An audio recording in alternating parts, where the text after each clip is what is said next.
Guys, good morning. So welcome back to my YouTube channel. This is Autoversion. So ngayon guys, mayroon tayong ginagawang D64 D64B. So ang gagawin natin dito, aircon. Mag-aircon tayo dahil yung aircon niya humina. So mahina na yung aircon niya guys. So ngayon, yan yung gagawin natin. I-discharge muna natin yung preyon para magkaroon tayo ng bagong access nito.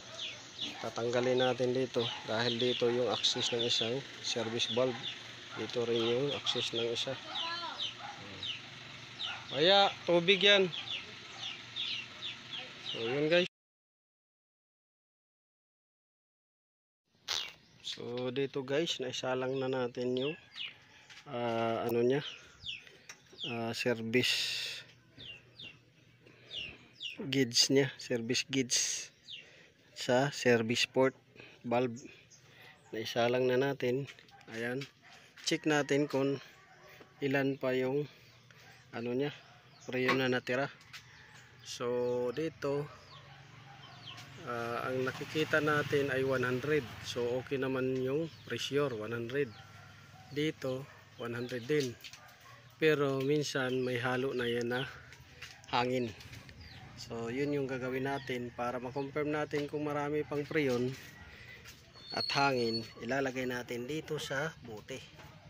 Ayan, pasusukahin natin dyan sa bote na yan. Yan yung sukatan natin para malaman natin kung may preyon pa o puro na lang hangin. Pasukahin na natin. So ayan, yung suka natin. Tingnan natin kung may oil pang lalabas, kung may oil pa ba nalalabas, or black oil na yung system, or wala nang preyon, or puro na hangin. So dito malalaman ninyo kung puro hangin, walang amoy yung lalabas na hangin. Kung preyon marami pa, may amoy. Tapos kung black oil, mangingitim yan. Kung hindi black oil, clear lang siya. So yun. So wala tayong naamoy gaano na preyon. So 50% preyon, 50% hangin. Tapos sa oil walang gaanong lumabas, wala ring black oil na nakikita tayo. So ganyan lang yung manually check natin pag nag-aircon tayo. So iba-vacuum na natin guys. So ayan, vacuum natin para matanggal yung ibang hangin, ibang moisture sa loob. Tapos nakasaksak na, so papaanda rin natin. Vacuum natin ng maiksi lang dahil maiksi lang yung system nito. So vacuum natin mga 5 to 10 minutes. So, sige, on. Ayan. So mayroon tayong ditong compressor oil. Magdadagdag tayo, tapos preyon. So 5 to 10 minutes lang to siya. Pwede na nga siya sa 5 minutes. So ganun lang mag-service nito guys. D64W, D64B, lahat ng mga transformer, ganyan lang ang paraan ko. So yun guys, okay na siya, malamig na. So ibabalik na lang natin yung bumper at pandarin pa natin ng matagal. So malamig na siya.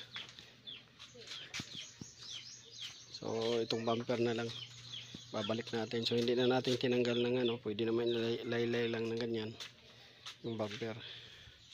So yan, okay na. So gusto mo pa aircon, tawag lang. Dito lang tayo sa Barangay Tigabong, Cantilan, Surigao del Sur. So okay na, malamig na yung aircon. So mag electrical na naman tayo. Kabit ng horn, kabit ng signal light at fog light.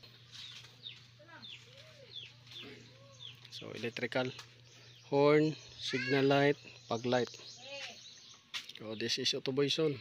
Maraming salamat. Good morning.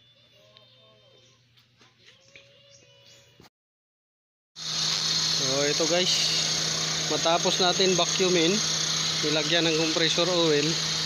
So ito guys, kinargahan na natin. Yan, kinargahan natin. So unang karga natin 150 mg. Paikutin muna natin, matapos yan karga uli. So check lang natin yung mga yung mga ganito pala guys na tumatama sa car frame, lagyan ninyo ng rubber tape, foam tape, para ma-secure na hindi masugatan, kasi mahal talaga ang magpa-aircon service. Yan. Tapos check nyo rin kung may mga may mga something na kailangan i-lubricate at kailangan na adjust, kailangan na balutin. Kaya nito binalot ko, tumatama sa car frame itong low side, ito high side naman tumatawa sa radiator. So yan, kinarga natin at tabayan natin.